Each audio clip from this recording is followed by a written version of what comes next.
Сәлем достар, бүгін сіздермен бірге өзім заказ берген заттарды распаковка жасайтын боламыз, және де өзіңізге пайдасы тисе түртіп алыңыз.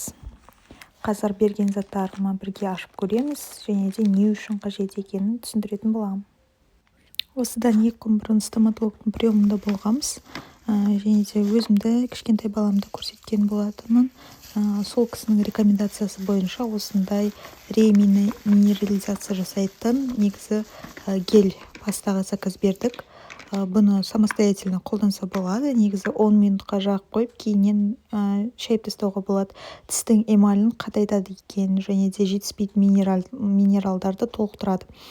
Және де бұның негізгі несі кариестен алдын алады. Сол үшін қолданады екен. Курс есебінде негізі интернетте барлығы жазылып тұр, соны дұрыстап оқып көрсеңіз болады. Негізі осы фторирование минералды толықтыру кішкентай балаларға қажет екен, сондықтан осындай гель түрін заказ бердік. Жағып көреміз, кейіннен результатымен сіздермен бөлісетін боламын. Тіске қажетті минералдарды негізі толықтырып тұрмаса, болмаса дефицитін толтырмаса, тіс деген өте сезімтал, чувствительный болып кетеді екен. Соған өзіме де қолдануға екеуін алдым, және де қолданып көремін. Негізі осыны сол стоматология процедураны кабинетте жасайды екен, бірақ негізі өзіңіз алып жасай беріңіз, қиын емес деп осыны нұсқаулықпен берді. Соған алғанбыз. Және де осы детский зубный пастаны заказ бердік. Мына жерде тоже құрамында фтор бар.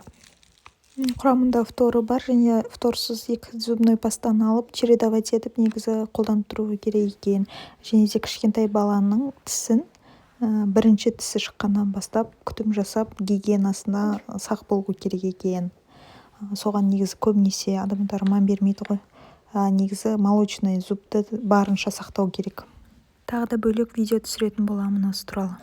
Қазір осы тақырыпты барынша зерттеп жатырмын, көптеген ақпараттарды оқыдым, және де осы зубной пастаға, щеткаға тоқталдық. Бүгін кешкі асқа манты жасаймын деп шештім. Және де біз фаршты үнемі өзіміз үйден өткіземіз, дайынын сатып алмаймыз, себебі үйден өткізген кішкене сенімдірек, және не қосылғанын білеміз. Бірақ мен қамыр жасай алмаймын негізінен. Осыған дейін қанша жасап көрдім, жайып көрдім, бірақ көбінесе осы қамырмен жұмыс жасау маған қиынға соғады. Соңғы кездері Kenwood Cooking Chef туралы ойланып жүрмін, себебі осы тестомен жұмыс істеу қиын маған. Және де көп жағдайда жеңілдететін сияқты жұмысты. Сондай кухонный комбайндарыңыз бар болса, алуға өз бағасына тұрады ма? Комментарийға жаза кетіңіздер. Және де осы посудомойка туралы серьезно ойланып жүрмін соңғы кездері, потому что уже 4-5 подход күніне күнделікті жуасың, шаршайды екенсің. Посудомойка қазір настольныйлар шықты ғой, сондай алғандарыңыз бар ма? Өз бағасына тұрады ма, және де ақтай ма, жұмысқа үлгереді ма, айта кетсеңіздер. Мынау көктемді көңілге сыйлап тұрған осы сирень двордан жұлып алдық.